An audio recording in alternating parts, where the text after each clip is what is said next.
Welcome back. We picked this episode up right at the tail end of the last, and after a series of reasonably lucky mob drops, I have finally amassed enough exotic literature to start assembling myself some decent weapons, which obviously is why I'm currently doing my level best to extract every piece of loose gravel in the nether, as you do. Just goose things, you understand. Pay no mind to the fact that it actually shows up as flint in my inventory for some reason. We can craft that later. All that flint gets turned into gravel, gravel and dirt gets turned into coarse dirt, and coarse dirt gets turned into regular dirt, allowing me to amass quite a collection of the brown and dirty. Easy enough, provided that you do it indoors to keep the, more explosive personalities out of the way and are willing to deal with the teensy tiny massive bit of inventory mashing. But, hey, that's what the 36 inventory slots are for, right? Now, this little dirt processing project very quickly evolves. I started out by writing a hacky little hotkey script to do all of the conversion for me, interrupted only by some incidental inventory management to pick up all the stuff that falls out. Look ma, no hands, and also no life. This is what you wanted me to get my college degree for, right? Are you proud? But wait, I realize, we can automate this degeneracy further. Slap some hoppers down pointing into chests, and fill the inventory with dirt to prevent the magnetism enchantment from picking anything up, and all of a sudden you now have an inventory trash-free way of converting entire stacks of dirt, some assembly required. The magnetism enchantment preferentially fills your offhand and then your main slots first, so you can just keep recycling the same stack over and over until it burns out, too. Unfortunately, I had more than one stack of dirt, and am still quite lazy, so I set up a dirt delivery system to keep me topped off and built it to recycle any dirt that I didn't pick up back into itself, ensuring lossless dirt conversion at the low price of just a tiny bit of redstone wiring and a well-placed bucket of ooze. And there you have it. A few minutes and one death later due to dehydration, and I have 25 dinosaur bones, plus a whole chest of mostly useless garbage. Though, I gotta say, this is a weirdly effective way of getting a whole bunch of crafting materials, dragon bone included, so it might be worth doing in later runs just as a kind of passive AFK sort of deal. Anyway, with dragon bone, now it's weapon crafting time. Javelins, as always, are a solid ranged option, and they're even better in the nether since it's a whole lot harder to yeet them out of your render distance or lose them in the void. Once you can afford to stop worrying about dropping them on your head and put some decent enchantments on them, their DPS is solid and the weapon does not need re-rolling, which is all excellent news. Nunchucks, on the other hand, are a major pain in the butt, both because sourcing the enchantments for them is harder and because you have to re-roll them, which is where all of my remaining dragonbone went, to no great success. Lovely. Back to the paleontology exhibit I go, then. But first, after a brief pit stop at the local-friendly Spinal Slurpee Depository, I have made one javelin, which just barely has too little XP to stick the last enchantment on. I hate it when that happens. Oh, hey look, though! A willing test subject! Without a conveniently juiceable dragon around, the javelin isn't its usual ending of worlds self, but even so, it does make for a decent reusable ranged weapon, and barring the occasional B-17 flying fortress, as pictured here, the mobs I'm going to be deploying it on don't usually have a whole lot of HP, so it will do just fine. Mind you, it does still suffer from the same problem that all Spartan weaponry thrown weapons have, which is that their return enchantment is just a tiny little bit unreliable, and using it at extreme range or in strange situations like this one tends to cause it to lose projectiles, which I suppose isn't that big of a deal. Dragon bone is free now. And there we go.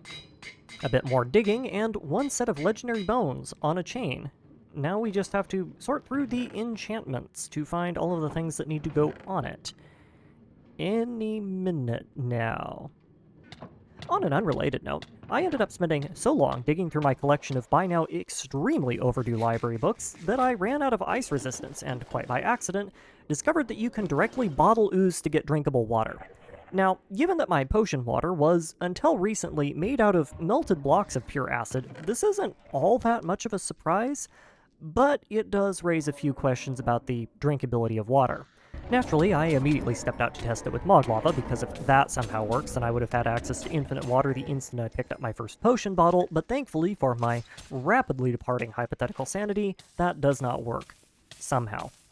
Putting aside my fascination with questionable comestibles, to my intense amazement, once I finished sorting through my lost library of Alexandria Light, I was able to round up almost all of the books needed for a nearly maxed out set of nunchucks. Supreme Sharpness obviously is going to be missing a few levels, unless I get a phenomenally lucky mob drop, but I do have at least some levels of every other enchantment I care about now, and I'm only really missing a few levels of Envenomed, Fiber, and Arc Slash.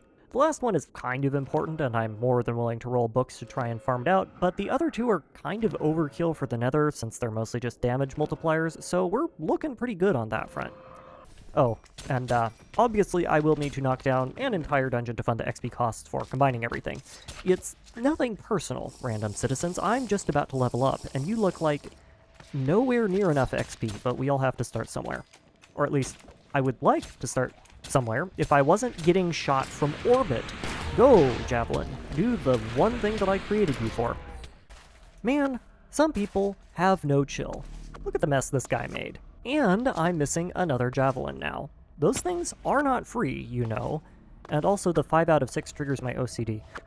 Oh, never mind. I found it. Mind you, I'm still mad at you for shooting me so much that my body cratered a 20-meter deep hole because I am the one who animes. Thank you very much. But that's what OSHA-approved extra skimpy enchanted gold bikinis are for, I guess. And there we go. Arc/1. I'm a whole halfway there. No prayers needed. Neat. 3.5 hours later, and my pocket extinction event on a stick is done at the cost of hundreds of thousands of point of XP, 3 anvils, and an entire Nether's yearly subscription to Magic Weekly. Let's take it for a spin, shall we? Now that's a lot of damage! You know, I kind of forgot what having a decent weapon was like. Now, somewhere around this time, I would normally start freight training down the Lycanite bosses. And as a matter of fact, I've had the ability to do this pretty much since the end of episode 2, which is not a terribly impressive claim. Remember that of the 3 bosses, 2 do literally 0 ranged damage, and the third, Mr. Wheelchair Accessible himself, suffers from a case of object permanence issues so severe that by the time the pain signals from the arrows impacting his kneecaps reaches his brain, he has already forgotten about your existence. Honestly, if they didn't regenerate, I'm reasonably certain you could solo all 3 of these things by throwing cheese graters at them until they died of blood loss. But I think it's time that we interpret the rules a little bit here. I said I wanted to beat the game. Beating a couple of very expensive punching bags and hiding in a panic box is not beating the game, that is surviving the game, or perhaps optimistically cheese gratering the game. And also, in order to do any of them, I would have to spawn in Ender Biotite anyway, in the same way that I did with the Skyblock run, so technically, it is not even possible. But regardless, the Nether has far too long had a chance to duck around with a goose, and I think it's high time that we found out who it was messing with. To that end, bulk excavation. I am looking for a very specific shape in the bedrock here, and once I've found it, then the real games can begin. For my first act of what the actual tech are you doing, Goose levels of buffoonery, I present to you Lycanites. And nobody was surprised. Lycanitic summoning rituals, if I were to summarize them in 4 words or less, have precisely 0 chill.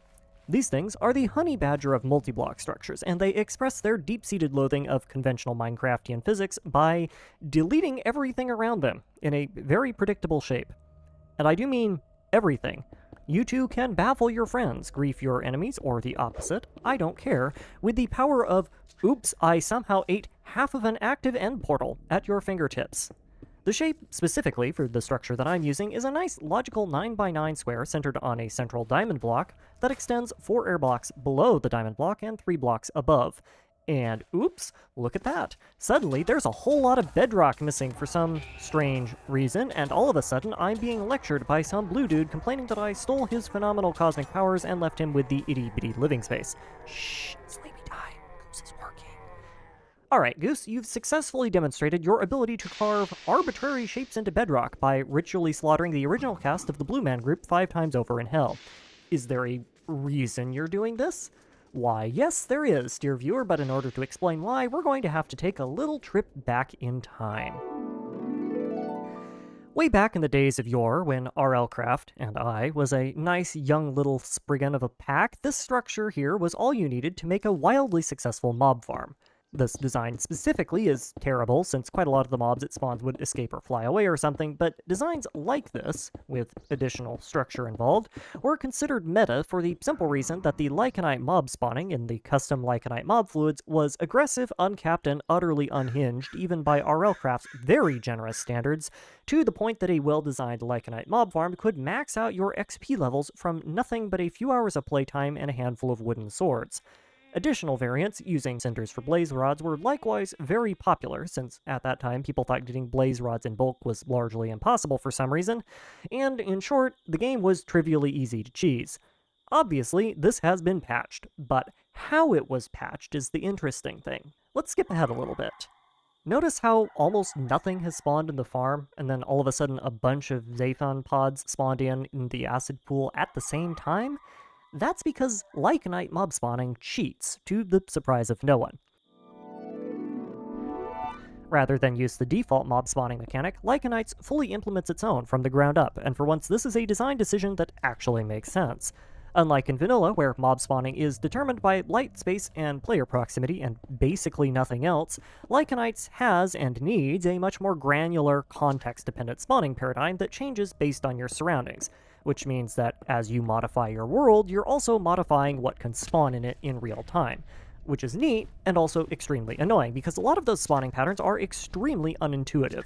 Case in point, if you want to spawn cinders, a generally useful mob for farming blaze rods using environmental triggers, you must have a lit fire between 16 and 32 blocks away from the player on the XZ plane, up to 32 blocks vertically from the player's position on the Y plane, and that fire must not be in the end dimension.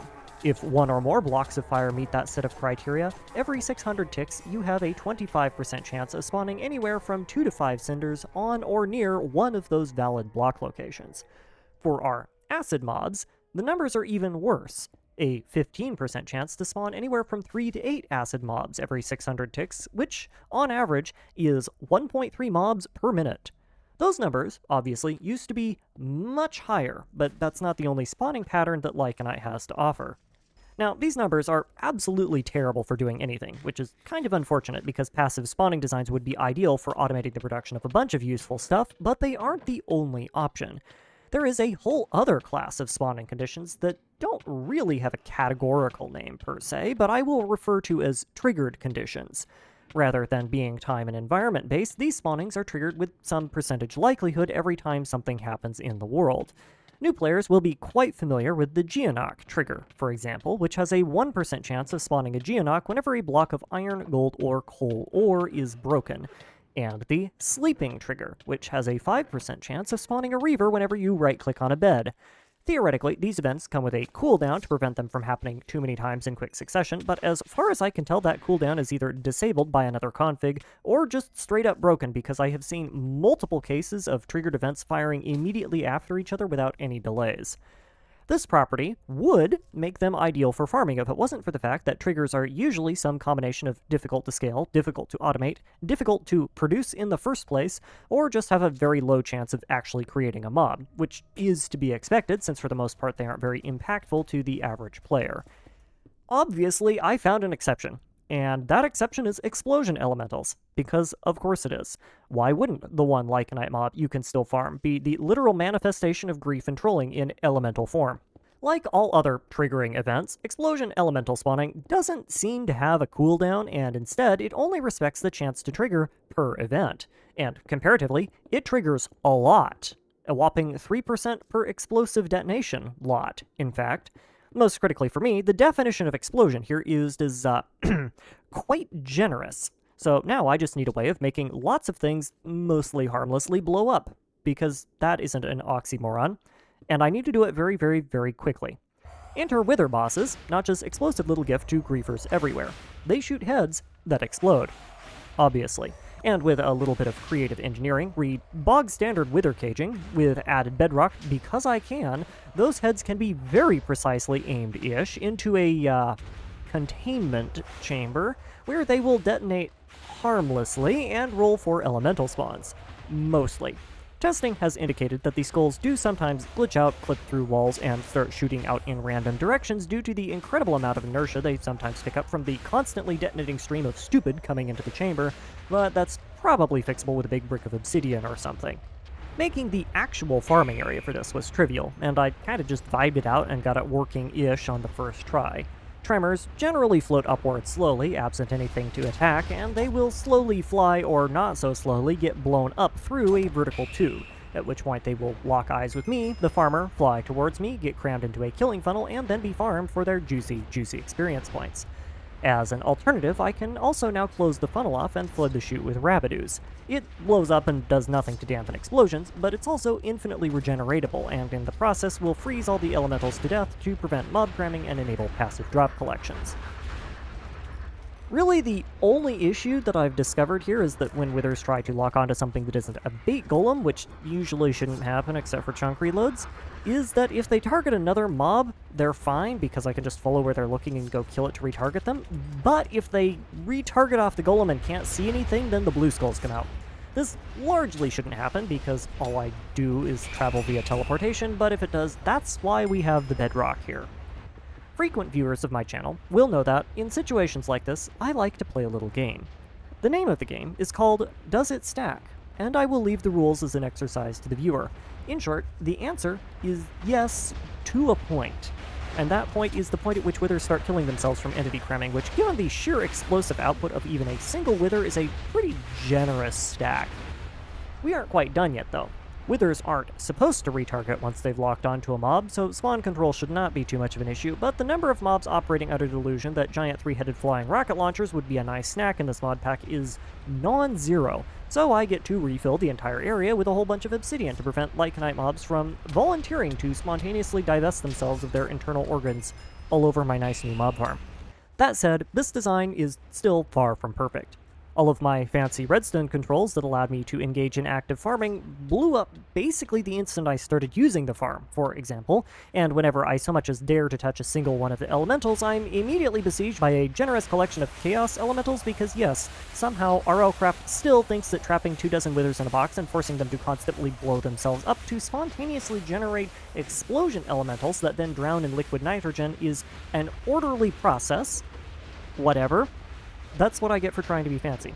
This lack of XP grinding functionality is, however, entirely irrelevant because tremors can't be infernal or drop enchanted books anyway, and I'm very quickly approaching the point where XP starts outliving its use.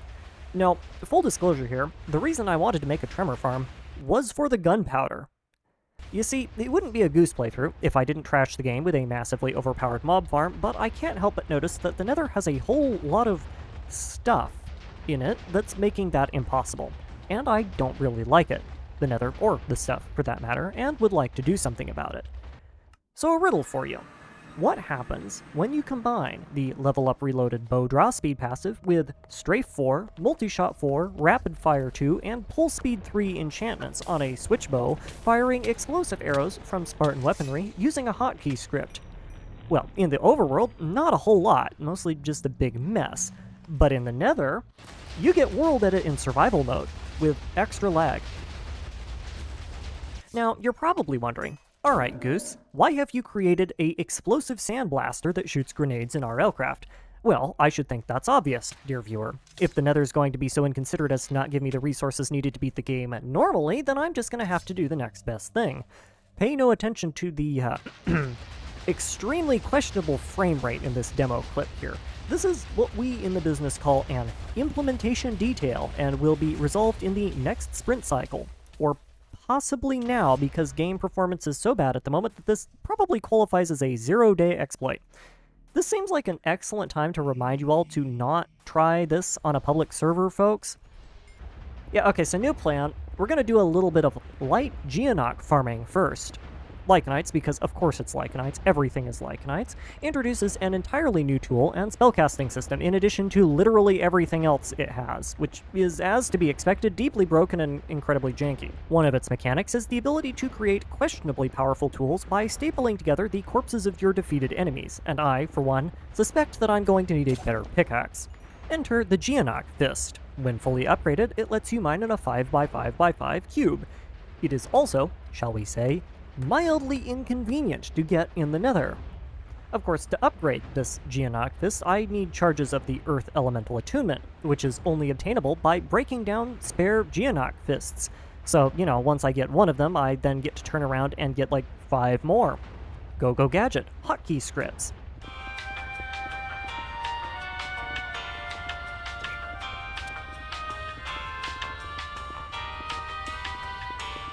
And there we go. A bit of tinkering and more than a bit of ore excavation later, and now I have an exceedingly ugly and very inconvenient to obtain rock on stick that I can use to hit things somehow very effectively. A more generous person would say that this is quite an overpowered piece of equipment.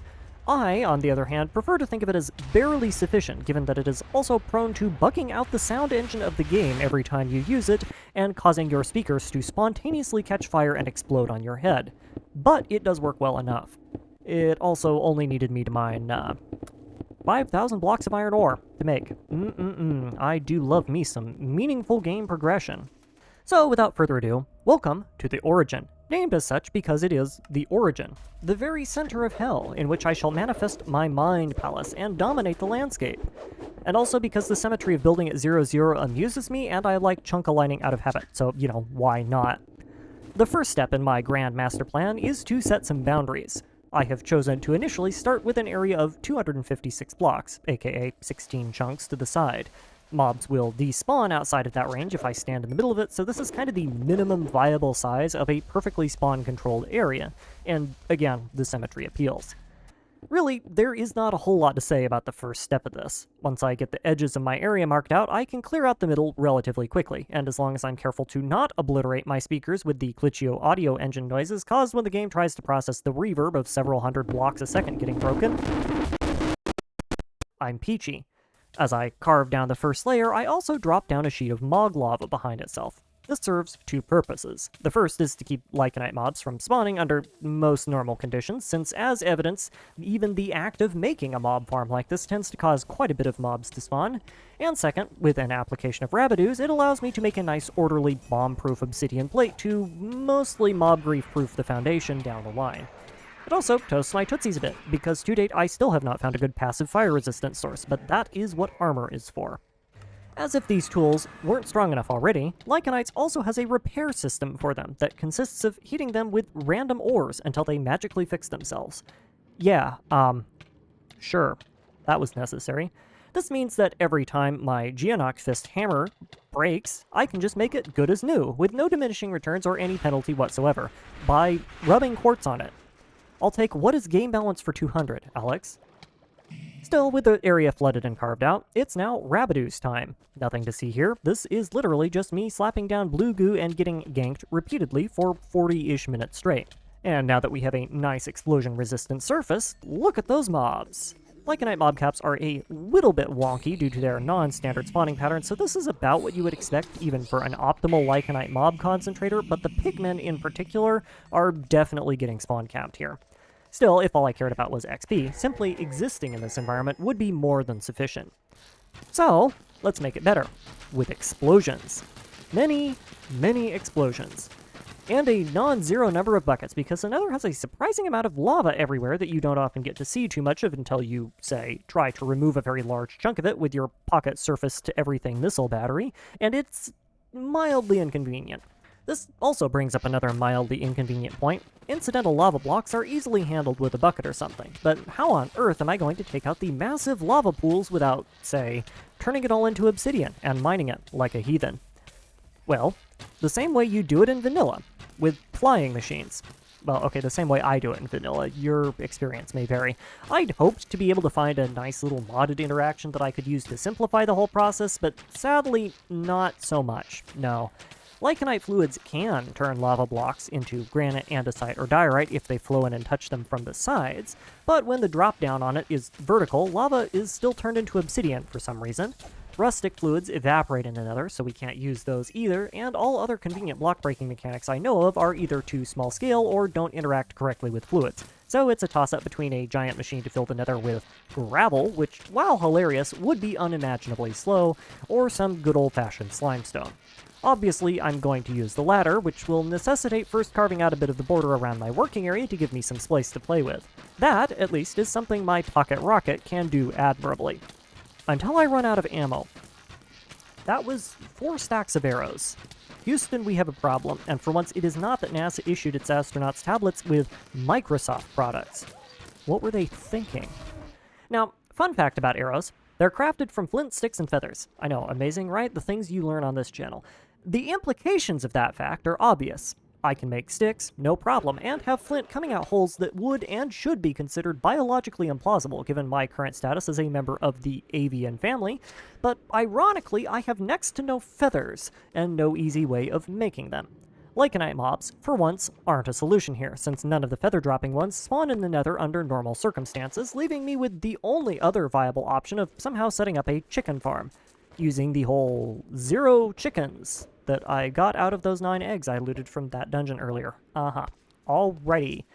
Let me just workshop this a bit. Alright, new plan.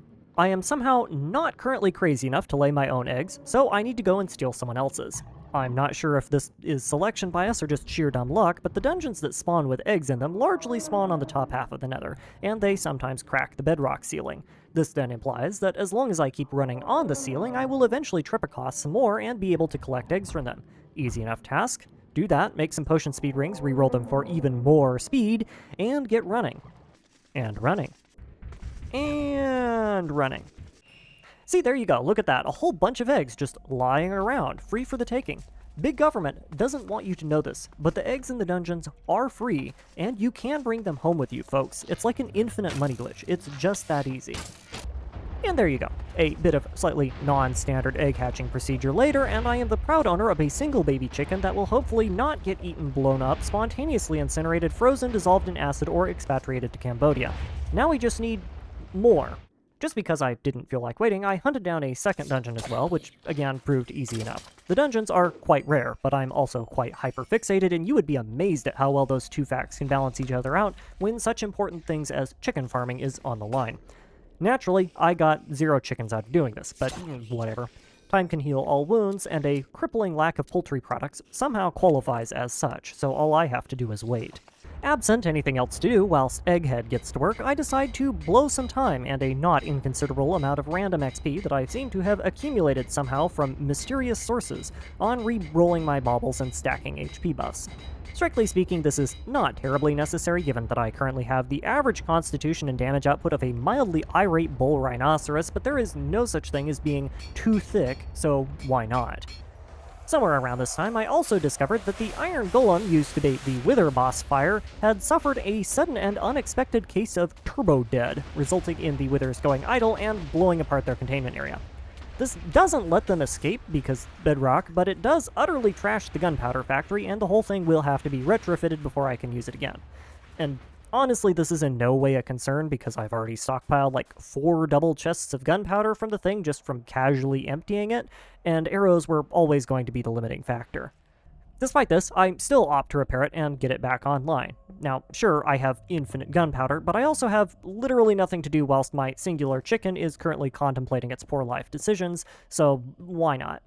I also discovered a fun new piece of tech whilst farming up the enormous amount of seeds that I'm going to need for chickens. Rabbit ooze, somehow, counts as water for farmland. That is dumb. That is all. Incidentally, for those wondering why I'm not using love potion arrows for this, it's because they need glass, and the only source of glass I have is sand crafted from sandstone dropped by gorgomites, which, by my math, have a 1 in 2,000 chance of spawning from a broken block of ore. Needless to say, that will not be happening. Oh, and speaking of wheat, here's another fun tidbit for you. The Wheat Aplenty passive from Reskillable is broken. Literally. It says it has a chance of giving you bonus wheat when you harvest fully grown wheat crops, and that is wrong. It is any wheat crop, regardless of its growth stage, including entirely ungrown seeds, so if for some reason you end up needing infinite wheat, you're welcome. Also, the gunpowder farm blew up again like 10 minutes after I repaired it. Tremors keep getting stuck in the skull chambers, apparently, and that causes, issues. Whatever. I am drowning in gunpowder, the noise of it was driving me batty anyway, and frankly, I could stand to re-engineer it regardless. Time passes, my chickens engage in problematic levels of inbreeding, and eventually I'm left with a happy little blob of bird engaged in the kind of meat packing that you definitely won't see in a traditional poultry processing line, whose single, sole, and only purpose is to perpetually excrete eggs as fast as birdly possible. Clearly, this whole system is going to be insufficient for my needs, but it is at least a start. It's also, I'm sad to say, an end, specifically the end of this episode, because we are out of time for today. Thank you, as always, for lending me yours, and I hope you enjoyed.